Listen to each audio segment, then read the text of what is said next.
Bonjour, bonjour, j'espère que vous allez bien. Aujourd'hui, je vous partage la recette d'un gâteau au chocolat et au mascarpone. Pour les amoureux du chocolat, c'est vraiment le top du top, un pur délice.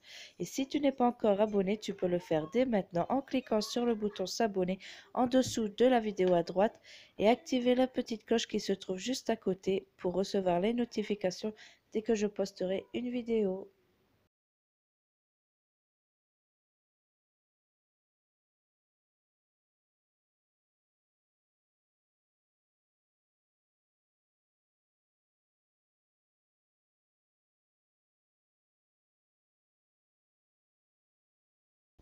Pour commencer, je vais détendre un petit peu ma mascarpone dans un plat.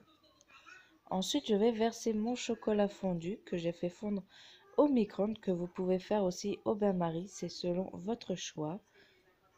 Ensuite, je mélange les deux jusqu'à ce qu'il n'y ait plus de grumeaux de mascarpone. Il faut vraiment que le mélange soit bien homogène. Ensuite, je vais ajouter mes œufs un par un. Chaque fois que j'ajoute un œuf, je mélange et une fois que c'est bien mélangé, bien lisse, bien homogène, je rajoute le deuxième et ainsi de suite jusqu'au quatrième.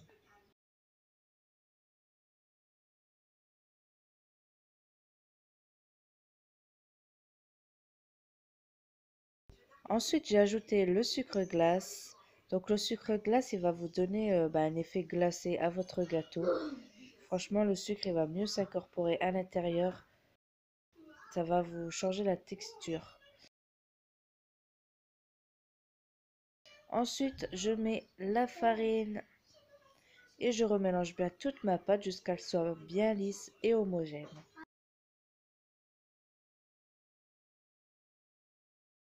Une fois terminé, je vais donc verser ma pâte dans un moule beurré, donc juste beurré, il n'y a pas de farine, sinon ça va assécher votre gâteau.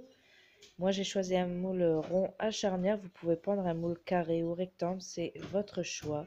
Et je vais le mettre au four à 150 degrés.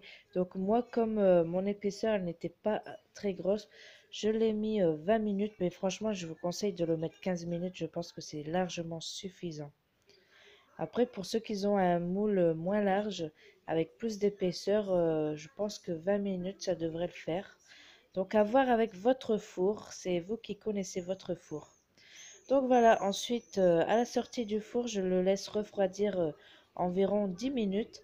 Et ensuite, je vais le placer au réfrigérateur pendant environ 1 heure, déjà bien refroidir quand même un peu, avant de passer à la petite décoration. 1 heure après, voici mon gâteau, il est refroidi, j'ai fait mon glaçage. Donc là, on ne voit pas, mais j'ai fait fondre mes 100 grammes de chocolat blanc avec 50 grammes de beurre, j'ai fait fondre au micro-ondes. Après, vous pouvez le faire au bain-marie aussi. C'est votre choix, c'est vous qui choisissez votre méthode. Et ensuite, je vais le laisser un peu refroidir pour pas qu'il ne soit trop coulant et qu'il coule sur les bords du gâteau.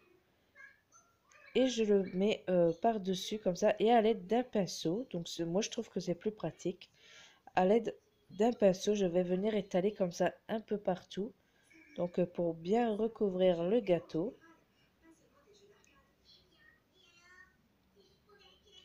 Et ensuite, je vais lisser un peu le chocolat sur le dessus. Et je vais venir le parsemer de vermicelle multicolore.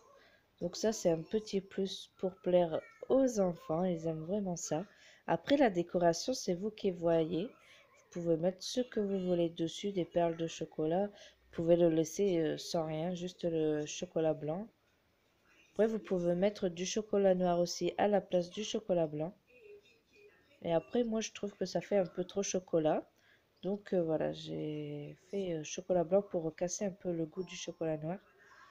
Et ensuite, je vais le replacer au frigo, environ 2 heures, jusqu'à l'heure que je vais le servir. Donc voilà, après 2 heures, mon glaçage, il est refroidi, donc il est un peu plus dur. Et ensuite, je vais venir le découper.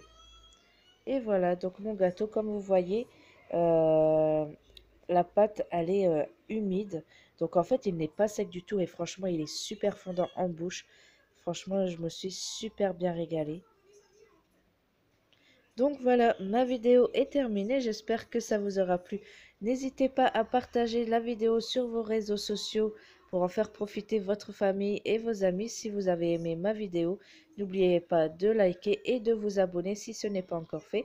Moi, je vous dis à bientôt pour une nouvelle recette. Bye bye!